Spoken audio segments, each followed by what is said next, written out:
Des amours toxiques. Oh ma copine, moi on va faire tout ensemble. Vous savez qu'il y a des paroles qu'il faut refuser dans la vie. Refusez-les au nom de Jésus. Tu as une amie là qui te dit toujours, tu sais, toi et moi, on va tout faire ensemble. On s'est mariés ensemble, on va avoir des enfants. Non. Tu lui dis, chérie, je t'aime beaucoup, hein, mais on ne fera pas tout ensemble. Parce que même avec mon frère biologique que j'aime, je ne fais pas tout avec lui. Toi, tu as ton parcours, moi j'ai mon parcours. Je suis Anne, j'aurai Samuel. Elkanah ne va pas m'arrêter. Qu'Elkanah ne t'arrête pas. Que l'amour d'Elkanah ne te limite pas. Des amours toxiques comme ça. Et toi, tu crois que c'est bien? Ou vous verrez dans une famille, je connais une famille comme ça, le grand frère il dit, écoutez, papa nous a laissé beaucoup de biens, moi je ne vois pas pourquoi on va souffrir. Alors dans la maison familiale là de papa, on va aller, on va tous ils sont tous mariés, hein. On va tous rentrer là-bas et chacun va construire sa maison. Et vous savez quoi, ils ont fait ça, hein?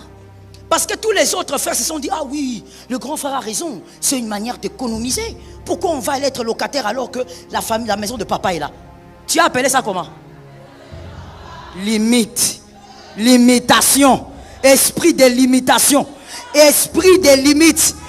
C'est lui qui t'a envoûté. C'est quel genre de limite là?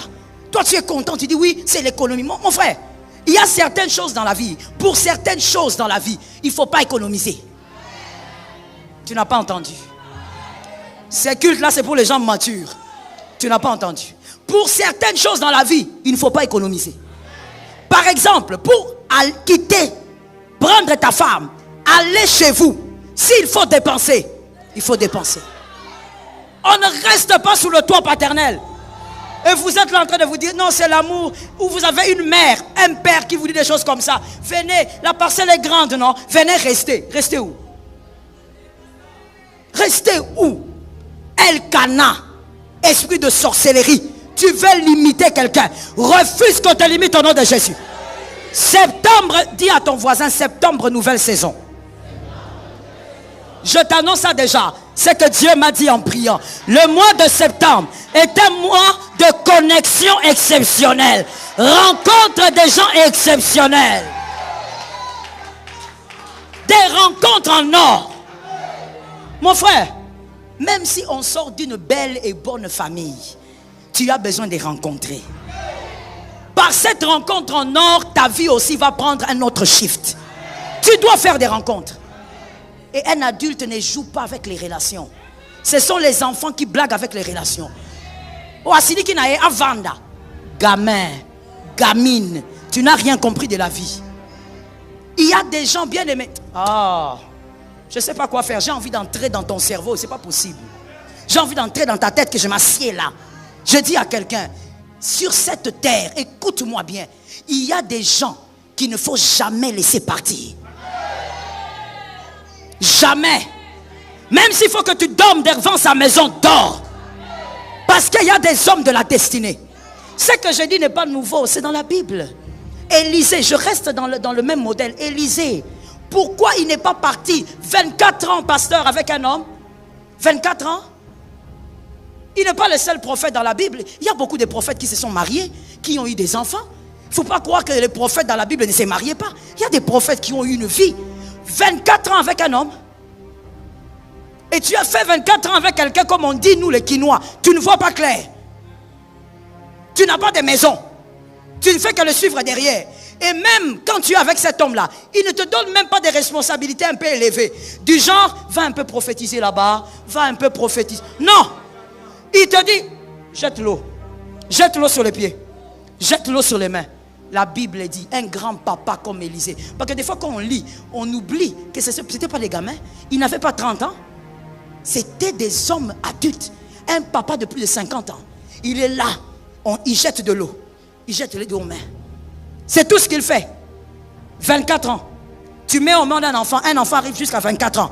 Le gars là, il est toujours là. Toi, tu crois que les choses de Dieu sont faciles? Dis à un voisin, ce n'est pas facile. Qui t'a dit que les choses de Dieu étaient faciles? 24 ans, en train de servir quelqu'un. Mais servir en faisant quoi? Si moi je te fais ça, tu vas aller crier sur les réseaux sociaux que je suis en train d'aliéner les gens ici. Je suis en train de bloquer les vies des gens. Je les empêche de travailler. J'ai parlé. J'empêche les gens d'aller en avant. J'empêche les gens de chercher de l'argent. 24 ans. Pourquoi Dieu n'a pas dit à Élie, Élie, tu es mauvais. Hein? Pourquoi tu restes avec ces papas comme ça? Pourquoi tu ne donnes même pas à ces papas des grandes responsabilités? Pourquoi Dieu n'a pas intervenu? Là où tu vas, les choses que tu attends de Dieu dépendent aussi de ta capacité à supporter la profondeur. Si tu n'es pas capable de supporter la profondeur, c'est-à-dire on t'écrase, tu descends, tu ne monteras pas. Est-ce que quelqu'un m'entend? Même si tu sors d'une bonne famille, tu as besoin des relations en or. Tu as besoin de rencontrer des gens qui vont changer ta destinée. Quelqu'un d'autre est une relation en or simplement parce qu'il va te dire une seule phrase. Cette phrase est une phrase de sagesse qui bouleverse ta vie. Est-ce que quelqu'un m'entend bien? Un enfant méprise les relations. Un autre, je n'ai pas écrit, il faut noter. Un autre, je ne sais même pas comment dire ça.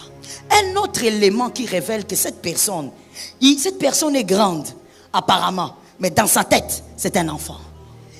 C'est que dans les relations en or, lui, il cherche toujours l'argent. Toutes les relations ne sont pas là pour vous donner de l'argent. Et toutes les relations ne bénissent pas par l'argent. Si j'étais dans une église d'anglophones, ils allaient directement clôturer les cultes, papa. Parce qu'ils allaient bien comprendre ce que j'ai dit. Mais les francophones, on a un petit problème. Je disais, toute relation n'est pas censée te bénir par l'argent. Il y a une relation, tu l'as aujourd'hui. Te mettre seulement à côté de la personne. Tu vois comment est-ce que la personne organise sa vie. La sagesse de Potiphar entre dans ta tête. Ça tombe sur toi au nom de Jésus. La sagesse de Potiphar entre dans la tête. Tu deviens le grand Joseph devant Pharaon. Ah, moi je vais dire quelque chose à Joseph au ciel. Il faut que je lui dise. Je vais lui dire, Joseph, tu n'as pas été juste. Hein? Tu n'as pas été juste. Quand tu as parlé avec Pharaon, après ça, il fallait aller dire merci à Potiphar. Parce que Potiphar t'a appris ce que Jacob n'avait pas pu t'apprendre. Potiphar t'a appris le management. Ah oui. Quand Joseph a dit trouver quelqu'un, il voulait dire trouver quelqu'un qui va faire ça. Qui lui a appris ça? Potiphar. C'est pas Jacob. Mais en restant seulement avec, il regarde seulement. Je prends un autre exemple. Il y a tellement de témoins. Sinon je vais terminer tout le temps. Je prends un autre témoin. Il y a David. David est devenu un bon roi comment? En regardant Saül. Il regarde comment Saül marche. Il regarde comment Saül vit. Il comprend que, comme la manière dont j'ai réfléchi, là, je suis un broussard. Donc c'est comme ça qu'on réfléchit. Tu dois faire une rencontre. Et quand tu fais des rencontres, je dis le discernement. Tu dois savoir, lui, il va me donner quoi? Est-ce que lui, c'est l'intelligence? Est-ce que lui, c'est la sagesse? L'autre, c'est peut-être aussi l'argent. Mais ça dépend. Tu dois avoir le discernement pour bien gérer les relations dans la saison. Est-ce que quelqu'un m'entend bien? Dieu va t'envoyer une femme merveilleuse comme Marie. Une femme extraordinaire. Elle a l'air très jeune, mais une foi extraordinaire. Mais toi, tellement que tu es façon, manque de discernement. Tous les garçons de ces derniers temps, de cette période ou époque, tu es tellement façon que toi tu regardes et tu dis, ah maman, moi, je sens rien, il n'y a pas de feu. Maman, le coup de foudre. J'ai déjà dit ça ici, non? Tu cherches le coup de foudre, tu seras foudroyé. Attends, marie-toi. On t'envoie une fille bien là comme Marie, elle est douce là, elle aime Dieu, elle comprend les choses de Dieu, elle a une bonne éducation. Non, toi tu regardes, tu dis maman, elle est trop courte, moi je veux une femme grande, 1m85. Merci, il faut aller prendre. Quand tu vas amener 1m85 là, avec tout ce que toi tu aimes, dans la maison, elle va te faire monter dans les hauteurs. L'énervement que tu auras matin, midi, soir, tu ne vas pas commencer à gérer. Le discernement. Il y a des hommes bien aussi, des femmes bien, qui ont raté des bons hommes à cause de ça. Dieu t'envoie un homme et Dieu sait que toi tu es une femme aigle. Ça tombe sur toi. Il y a toujours des gens qui donnent des amens. Et puis ce qui m'étonne, les gens qui donnent des amens en retard, ce sont les célibataires. Je ne comprends pas ça. Il faut prier pour ces gens, hein, pasteur. C'est pas possible. C'est vous les célibataires là qui donnez des amens en retard. Je disais, Dieu t'envoie quelqu'un, un homme, mademoiselle. Toi, tu es une femme aigle. Dieu sait que tu es une femme aigle. Et Dieu sait que tu es capable de prendre cet homme-là qui a des pantalons façon et de l'amener dans les hauteurs. Toi, tu regardes, tu dis, non, moi, je ne peux pas épouser un pauvre. Tu ne veux pas épouser un pauvre. Il faut aller. Tu vas aller épouser quelqu'un qui te tabasse matin, midi, soir. Tu es devenu un punching ball. Il te tape, il t'insulte, il méprise ta famille. Quand il commence à t'insulter, il a la généalogie en tête. Il commence par ton père, ton grand-père. Il touche même à tes cousines. C'est là que toi tu voulais. C'est ça que tu recherchais. Au lieu de rester avec ton petit monsieur là, tout doucement vous trouvez. Mais quand tu le regardes sourire, il te regarde et dit je t'aime. On s'aime, on cherche la vie, on bâtit la vie ensemble. Toi tu veux pas. Toi tu veux pas. Toi tu veux aller localiser celui qui a déjà bâti. Oui, et il te bâtira. Il te bâtira. Donc tu vois ton corps là. Il va bâtir ça. Des coups et blessures. Discernement. Discernement. Ne rate pas les bonnes personnes parce que tu es comme ça. Trop d'orgueil. Frère. Bon moine. Oh my God. J'ai envie de mettre un panneau ici. Non, l'année prochaine on va mettre un écran ici. J'ai dit l'année prochaine, c'est trop loin. C'est trop loin. Cette année, à la fin de l'année, on va mettre l'écran ici. Comme ça, quand je parle, on balance l'image. Tu sais pourquoi tu n'as pas dit amen? Parce que tu ne me connais pas. Si tu me connaissais, si tu connaissais ma foi, tu allais donner un amen. On va mettre ça ici. Cette année. Comme ça, quand je parle, on balance l'image. Il fallait qu'on balance l'image d'un homme orgueilleux. Mon frère, l'orgueil. Dis à ton voisin, bon moana.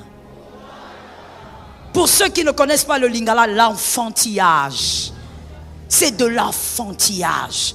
Tu crois que tu es quelqu'un.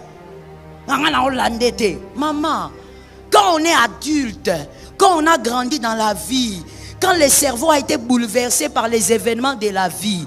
Non, écoute-moi bien. Quand on a eu des chocs, on a eu des coups de la vie.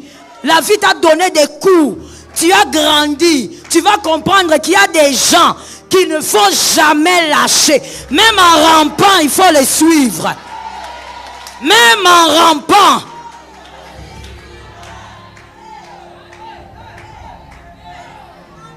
Vous savez, je peux donner un exemple, mais bon. Si je suis suspendu, vous êtes suspendu avec moi. Je donne un exemple, je dis ceci. Vous savez, quand la nature ne nous enseigne pas, c'est très bizarre. Moi, je trouve que par cette phrase, l'apôtre Paul a résolu beaucoup de choses. Quand les gens disent non, on n'est pas obligé, mon devenir ne dépend pas d'un être humain. Monsieur, l'équilibre. Dans ce que tu dis, l'équilibre, il y a une partie de vérité, mais ce n'est pas toute la vérité. Toute destinée pour devenir dépend aussi d'une personne. Je te donne un exemple simple de la nature, justement. Tu es marié avec ta femme. Vous finissez le mariage, on vous bénit ici, comme on a nos mariés là-bas, que Dieu vous bénisse. Acclamons un peu pour eux, ils sont là aujourd'hui. Que Dieu vous bénisse, que Dieu vous bénisse. Mettez-vous sous l'onction. Ils ont respecté le principe, hein. Après le mariage, on vient à l'église. Maintenant, on voit que maman va bien. Bref, je continue. Et je dis, vous vous mariez, vous avez fini, on a béni, vous rentrez chez vous. Et arrivez chez vous, vous, le monsieur, vous dites, on va maintenant consommer la lune de miel. Et la dame qui dit, je ne veux pas. Ok, peut-être que tu ne vas pas bien, je te laisse un autre jour. Le jour suivant, tu viens comme ça, monsieur, madame qui dit, je ne veux pas. Et puis après quelque temps, madame te dit, je vais avoir un enfant. Il dit, ah d'accord, gloire à Dieu, comme ça, viens. Elle te dit, comment tu vas faire un enfant sans ton mari? Ma fille, ça fait rire, hein? Mais des fois, c'est ce que nous disons en d'autres formes. Quand on dit que la vie doit dépendre de mon touté, c'est ce que tu veux dire. Il y a des devenirs qui dépendent absolument de certaines personnes. Comment tu vas avoir un enfant sans ta femme, sans ton mari? Tu veux faire quoi? Mais tu veux avoir un enfant. Mais aller avec ton mari, tu ne veux pas. Comment? Comment tu réfléchis? Non, moi, est-ce que je suis né avec lui? Mon frère, Il y a, retiens pour la vie, retiens. Il y a des gens avec qui, évidemment, vous n'êtes pas né avec. Vous les avez rencontrés peut-être à 45 ans, à 56 ans. Mais ces gens-là ont la clé d'une porte que tu ne dois pas rater. Ces gens ont la clé d'une porte que tu ne dois pas rater dans ton parcours. Ne les rate pas. Est-ce que quelqu'un m'entend bien? Je donne un autre exemple. Jonas, que quelqu'un dise à son frère Jonas. Heureusement pour lui qu'il est entré dans un bateau avec des gens qui étaient d'accord de le jeter. Les lecteurs de la Bible sont allés à l'oméga. Ils sont rentrés vers l'alpha. Ok, il faut toujours aller à l'oméga et puis tu reviens directement. C'est pourquoi il faut lire la Bible. Heureusement pour lui qu'il est monté dans un bateau où il a dit aux gens, jetez-moi. Les gens ont dit, oui, on va te jeter. C'était pas évident. Quelqu'un d'autre aussi pouvait dire, ah, donc c'est toi le problème. On te tue ici. On va te tuer ici, ton corps, c'est ce qu'on va jeter. Mais ces gens-là ont dit, oui, on va te jeter vivant. Dans la vie, mon frère, il faut avoir des gens. Si on ne l'avait pas jeté vivant, l'Éternel ne l'aurait pas récupéré. Donc en réalité, pour que l'Éternel récupère son prophète, ça dépendait des païens.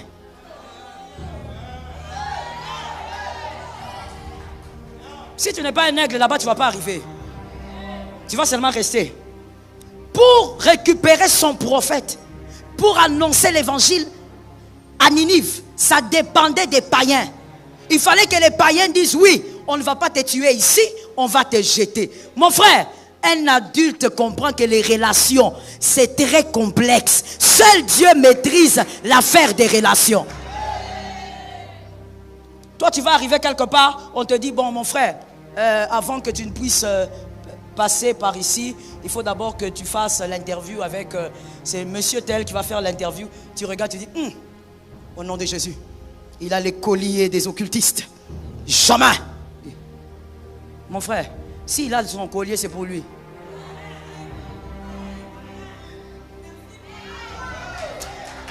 La sagesse de la vie. Dis à ton frère, s'il a son collier là, c'est pour lui. Mon frère, tu vas vraiment devant cet occultiste. Déjà quand tu vois le collier là, s'il y a le moyen de prendre le téléphone et d'appeler, tu prends. S'il n'y a pas le moyen, toi-même tu localises. Tu avances devant. Tu fais ton interview. Tu termines et tu attends l'appel. Si tu dois passer par Potiphar, passe par Potiphar. Potiphar n'était pas juif. Passe par Potiphar. C'est un passage. Mais si tu n'as pas l'intelligence des relations, oh non, là où on m'a envoyé, celui qui devait me faire l'interview était un païen. Moi, je ne peux pas accepter. Mon frère, passe par le païen, tu vas dominer sur le païen. Ça tombe sur toi. Laisse-moi te donner quelques vérités sur les relations. Écris-les s'il te plaît. Et on va se limiter là pour aujourd'hui. Est-ce que vous préférez qu'on continue cet enseignement le dimanche prochain? On va continuer dimanche prochain. Écrivez certaines vérités sur les relations. Premièrement, l'enfance. L'enfance critique. La première rencontre. Je parle de l'enfance, pas de l'enfant. L'enfance, donc c'est une attitude. L'enfance critique la première rencontre et recherche de quoi critiquer. C'est-à-dire celui qui a un esprit d'enfant dans la vie. Il peut être adulte, il peut être marié, il peut avoir des enfants, mais il a l'esprit d'un enfant. Quand il rencontre quelqu'un, il cherche d'abord où sont les défauts, où sont les failles, où sont les failles de cette rencontre, où sont les défauts de cette rencontre. C'est ce que ces enfants ont fait avec Élisée. Il est chauve. Ils ont tout de suite vu le déficit au lieu de voir le bénéfice de la relation. Plutôt, quand je dis l'enfance critique, comme vous avez compris, dès la première rencontre, ils cherchent quoi critiquer. Non, j'ai rencontré Janine, j'ai rencontré le pasteur Marianne, il y a eu ceci, elle n'est pas ceci, elle ne fait pas comme ça. Un enfant, ou l'attitude d'un enfant, c'est l'attitude de celui qui critique toutes ses relations. La maturité, c'est qu'il n'a pas fait une rencontre avec le divin, mais avec un humain. Ça, c'est la maturité. La maturité, c'est que n'importe quel homme qu'il va rencontrer sur terre, même si on dit c'est un archibishop, c'est le pape, c'est un humain. Il a donc des failles. Donc, un homme mature dans une relation, il ne cherche pas les déficits. Il cherche plutôt les bénéfices. Celui que j'ai rencontré va me bénir dans quel sens? À quel niveau? Au niveau de la sagesse, de l'intelligence, du métier. Il va m'aider où? Il va me bonifier à quel niveau? Retenez pour la vie s'il vous plaît. Et si vous pouvez écrire, c'est bien. La maturité se focalise sur les bénéfices parce que la maturité sait que se focaliser sur les critiques ralentit dans le parcours. Quand tu rencontres quelqu'un, tu te focalises sur ce que la personne n'a pas. Ça va te ralentir. Tu n'as pas besoin d'être ralenti dans le parcours. Localise les bénéfices et fonce. Que Dieu soit avec toi. Localise les bénéfices d'une relation et fais quoi? Fonce. C'est comme ça qu'une personne mature, quand on vient te dire, parce que bien aimé, je peux parler? Je dis, je peux parler? Je dis, bien aimé, ce monde est mauvais. Ce monde est mauvais, il est très mauvais d'ailleurs. Et le cœur de l'homme est mauvais par-dessus tout. Dans ce monde, maman, vous pouvez voir quelqu'un venir vous dire, maman, pourquoi toi tu causes avec tel? Tu ne sais pas que c'est une mauvaise personne. Mais la vérité c'est quoi? C'est que la personne qui vient te voir, elle est jalouse de votre relation. Elle se dit, pourquoi ce n'est pas moi qui est là? Pourquoi c'est lui? Alors elle va venir vers toi, elle te dit, tu ne savais pas que Janine est une mauvaise personne. Mais son problème c'est qu'elle est jalouse de Janine. Parce que Janine est proche de toi. Parce qu'elle ne bénéficie pas de votre relation. Elle est donc jalouse. Elle veut briser, que quelqu'un m'entende. La personne veut briser cette relation parce qu'elle ne bénéficie pas de votre relation. Et si tu es un enfant, ou tu as des attitudes d'enfant, tu vas dire, ah bon, il est comme ça. Tu n'as pas compris, on t'a manipulé et on t'a eu. Que quelqu'un lève la main droite et dit, Seigneur, délivre-moi de la manipulation. On ne doit pas te manipuler comme un enfant, mon frère. Quelqu'un vient, il veut détruire ce qu'il voit de beau. Il vient, il te manipule par des phrases et toi aussi, oui, je crois que tu as raison, je dois prendre mes distances. Écoute, prends tes distances avec quelqu'un parce que le Saint-Esprit t'a parlé. Je reprends, prends tes distances avec quelqu'un parce que le Saint-Esprit t'a parlé. Ne prends pas tes distances parce que 1000 hommes sont venus te parler. Mon frère, sur la terre des hommes, la motivation des gens, vous ne saurez jamais quelle est la véritable motivation des gens. Je te dis, peut-être que toi tu ne comprends pas ce que je dis, mais que Dieu te donne des années, tu vas comprendre. Sur la terre ici, oh mon frère, la motivation des gens, tu ne pourras jamais savoir. Si César a été trahi par son fils, la motivation de l'homme, tu ne peux jamais savoir. Tu vas croire qu'il te parle pour t'épargner du mal. Or, il te parle parce qu'il ne veut pas te voir avec cette personne-là. Il est jaloux. Que Dieu te délivre. Écoute bien mon frère. La sagesse ou la maturité demande aussi à ce que quand tu fais une rencontre. Mon Dieu, je ne sais pas comment l'expliquer. Il fallait que j'aie quelque chose pour illustrer ça. Bon, on va quand même le dire comme ça.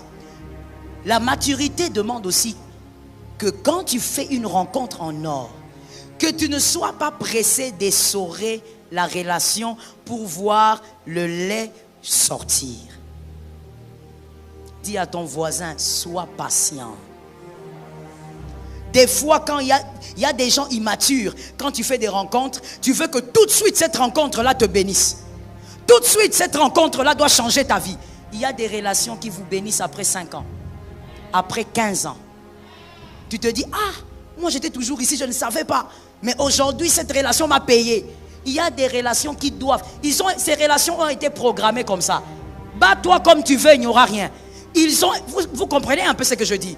Aujourd'hui, avec la technologie, je crois qu'on peut mieux comprendre ce que je dis. C'est comme un téléphone qui a été programmé. Tu prends ton téléphone et tu mets ton alarme. Tu mets l'alarme, par exemple, pour quelle heure? 7 heures ou 2 heures. Quand tu mets pour 7 heures ou 2 heures, ton alarme, normalement... Vous êtes sur Jésus sur ta vie. Vous êtes sur Jésus sur ta vie.